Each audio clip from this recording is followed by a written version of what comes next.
Hi, boys and girls. As you can see, I am back upstairs in the new library because Mr. Kosek is watching TV downstairs. I hope everyone had a nice Tuesday at school.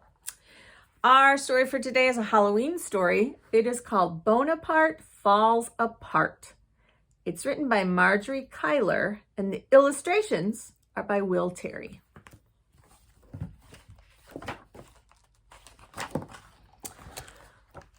Bonaparte was falling to pieces, and this really shook him up.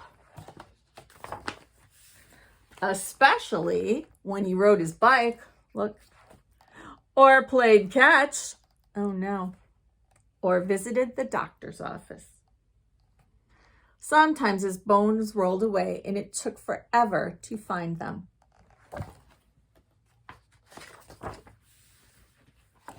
What will happen when school starts? Bonaparte asked his friends as his hand clacked to the sidewalk. I'm falling apart. Everyone will make fun of me. I have an idea, said Frankie Stein, clicking Bonaparte's hand into place. Let's glue and screw your bones together. That seems like a good idea, right?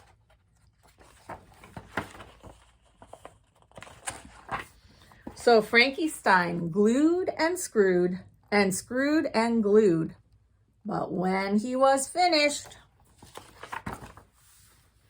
Bonaparte couldn't move. He couldn't move any of his bones.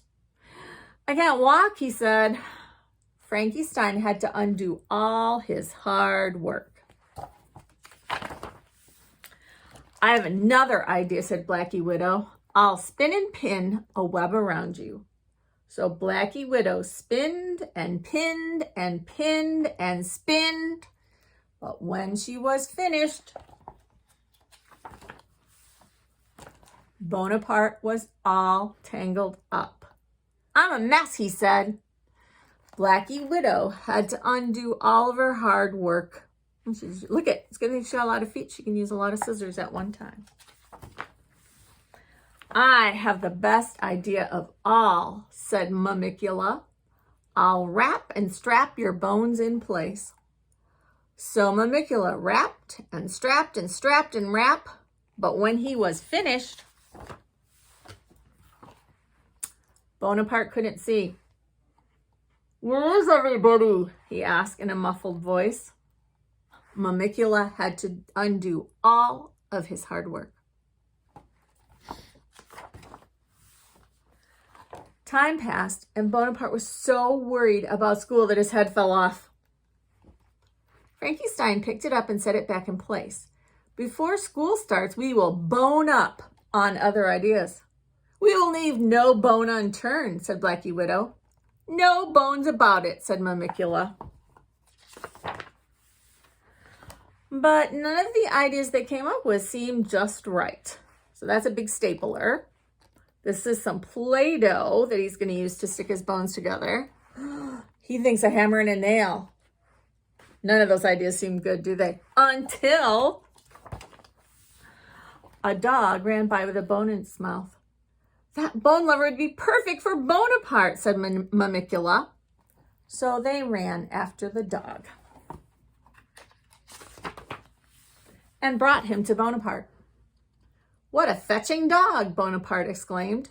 You can teach him to retrieve your bones, said Frankie Stein.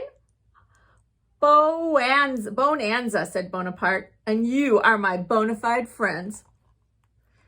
He named the dog Mandible, and he spent the next 2 weeks training him. When school started, Bonaparte was still a little worried about what the other kids might think, but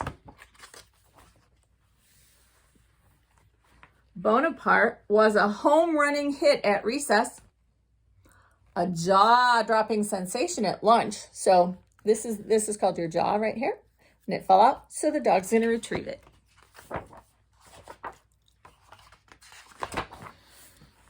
And a rib-tickling wonder in science class.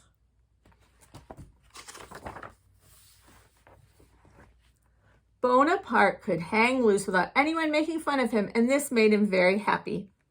Clickety-clack. And there's the dog. All right, good night, boys and girls.